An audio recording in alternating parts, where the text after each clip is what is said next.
Hello everyone and welcome to FiST Chat, the vodcast that features discussions on the topics of film, science and technology. My name is Ben Warner and I'm joined once again by my good friend and colleague Steve Kern for our third episode on this fine Saturday morning. We're just rolling through them today, aren't we, Steve? We are indeed, Ben. Hello FiST Chat fans. After the third one, I'm starting to get a little bit hungry and feel like a coffee, to be honest. Oh, we've earned it. We've earned it. We'll have to do it virtually. We'll both have a coffee on either end of our Skype call. Absolutely. That is the way to go. And we'll be talking about eating stuff later. But before we get into that, don't forget our website, FiSTChat.com. You can get all our links there. You can subscribe to our audio via iTunes, RSS, and FeedBurner, and our videos on YouTube, Vimeo, and Digicosm TV.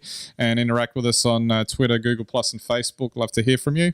We've got our ebook, The FiST Report, at fistreport.com, available via Amazon, only 99 cents. A great read and excellent value, and it also helps us to support this show.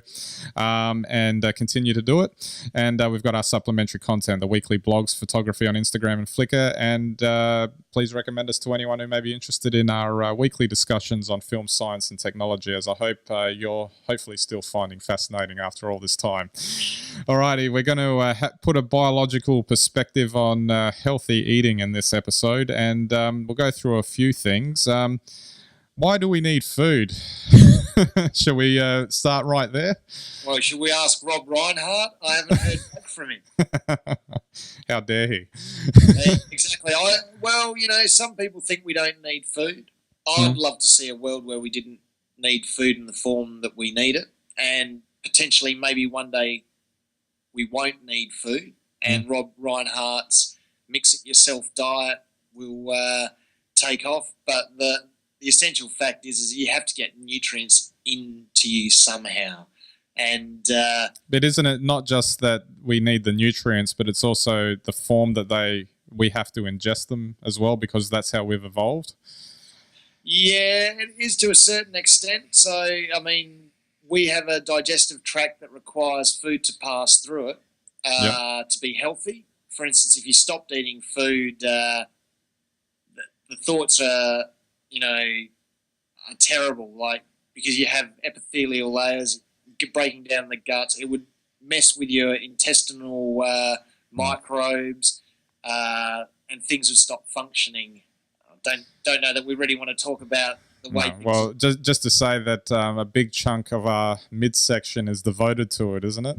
Yeah, exactly. And there's a huge amount of blood supply going around there, which is also just the mesentery of around the gut, which is designed for the slow absorption of food. So just having a liquid or injecting it straight into your veins, or even breathing nutrients in, which I'm sure you could do if they were done properly, just isn't going to work. All right. Well, let's start with one of the first articles we've had here from movemoffitness.com. Eating healthy in an unhealthy world, is your biology making you fat? Now, this is something that's always interested me. There's this idea that, it's calorie in, calorie out. It's almost like a mathematical equation. You have 100 calories, and if you burn 100 calories, then you equal out and you won't gain weight. But it doesn't quite work that way, and it's not really an exact science. You've got to... And maybe this is the danger of suggesting diets to people, or particularly the fad ones, because every person's body reacts differently to everything. I mean, not just food, but everything. And if we stick to food, you might have a high metabolism and you might be able to eat McDonald's 24/7 and you won't put anything on, whereas I might turn into a large, obese man that has trouble getting it all off and probably needs surgery. But I mean, that's obviously an extreme way of looking at it. But eat enough burgers, Ben, that would actually be the case. But is that? I mean, is it too difficult to explain something like that? It's a bit airy fairy, kind of too complex to kind of explain that to people, that you have to take control of it yourself and find out what works for you. Yeah, that's right. But But it's interesting you say that. In an actual lab situation, scientists could actually work out pretty quickly how much you burn, what your metabolic rate is, and what your capacity to eat and how much you should eat is in purely a calorific or kilojoule energy term. Yeah. So, under the right control conditions, you can actually work out exactly how much a person should be eating.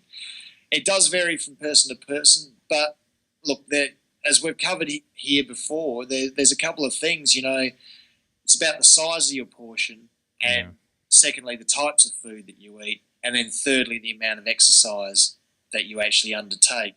And, you can't work on just one of those. Anyone who's ever watched The Biggest Loser knows you have to work across all three of those. Otherwise, you'll be straight out the door. Exactly. And not winning that prize money.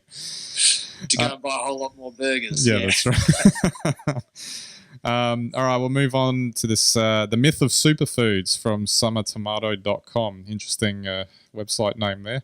Term superfood gets thrown around a lot, usually by the media or somebody selling something, but more often than not, it sends the wrong message about healthy eating and only serves to fuel the fire of nutritionism, which this website kind of defined as, isn't it, these exact nutrients will give you exactly what you need, and again, it comes back to that question of there's no exact science with this sort of stuff.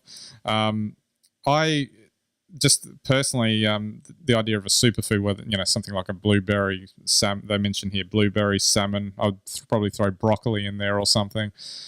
Obviously, eating these things are good for you. But again, if you eat too much of it, it's not good for you. If you eat too much of it, it's pointless. I mean, the body can only absorb so much nutrition at any one time. And getting back to your first point about our design is actually to have food in our guts that is slowly absorbed. Yeah. That's just the way humans have evolved. Yeah. Okay, so it would be possible to put all the nutrients that you require probably into something about the size of my thumb, and you to have it as a single meal. But whether or not it would all get absorbed, whether or not your body would be able to use it, probably pretty uncertain in those regards, because it would all depend on the rate your body can uptake, and then without other food in your gut, it may pass through you too quickly. Superfoods are balanced diets. So as far as I know, there's no one food that you can just eat non-stop and survive indefinitely. You have to have a combination. I think there's at least 2 or 3 foods that you have to have, boring as they are, that would keep you alive, staples and with other things. But, you just can't have one superfood. You can't have one pill. What you're always striving for is, number one, energy, which is about 80% of your dietary requirement. If you exceed energy levels, then you will store that as fat. Then you have your other, things which are, fibers. You do need some fats, oils and proteins in there as well. So you need to have that combination, and no single food, no single pill, no single potion is capable of giving you that. And you don't need to be a crazy nutritionist nut. You just need to balance everything, and it comes back once again to size of portion, types of food you eat, and the amount of exercise you do. Exactly. And now finally we're going to return to our old chestnut coffee. Are people drinking too much of it? This is from the BBC News website. US officials are investigating the safety of caffeine in snacks and energy drinks, worried about the cumulative impact of the stimulant, which is added to a growing number of products. Is our tea and coffee fuel society too dependent on the world's favourite drug? This was a different idea that I don't think we actually covered before, even despite our extensive discussion on it way back when. This new idea of a cumulative impact is what kind of caught my eye on this. What do you think about that? Look, I think we should do a full episode on this for coffee, because it's a big topic, and I would say, based on what I remember from couple of decades ago, coffee was out of favour. Health experts warning coffee, carcinogen, too much coffee, the effects of caffeine, this, that and the other. Reduce your caffeine intake. And this was, back in an era, though, I think where some people were drinking up to 6 cups of coffee a day. We're not drinking 6 cups of coffee a day anymore. We're having 2 cups of coffee, 2 cans of cola. You even buy a Monster or an energy drink. Energy drinks.